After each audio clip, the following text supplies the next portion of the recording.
Countdown timer add करण्यासाठी landing page एडिटरमध्ये यावं लागेल. जसं की आता आपण इथं डेमो पेज जो बनवलेला आहे त्याच्यात मी एडिटिंगला जातोय.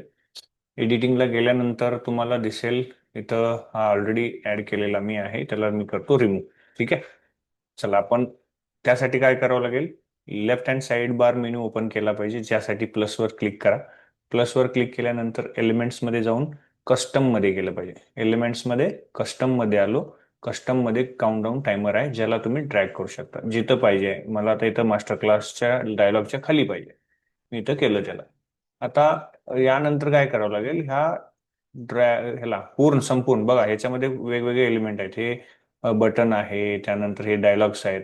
पण आपल्याला सिलेक्ट करावं लागेल पूर्ण बॉक्स. हा हा पूर्ण बॉक्स सिलेक्ट करावा लागेल, जो काउंटडाऊन आपण ड्रॅग अँड ड्रॉप केलेला आहे.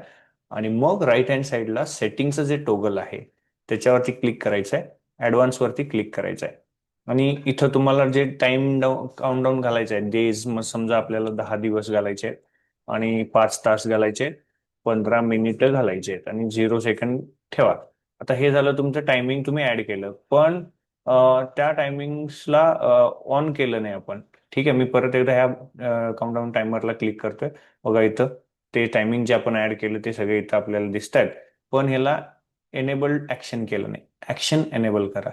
ऍक्शन एनेबल केल्यानंतर तुमचं काउंटडाऊन आपोआप इथं सुरू झालेला तुम्हाला दिसेल. ठीक आहे, आता याला पब्लिश करा. तुमच्या वेबसाईटला तो काउंटडाऊन दिसायला चालू होईल.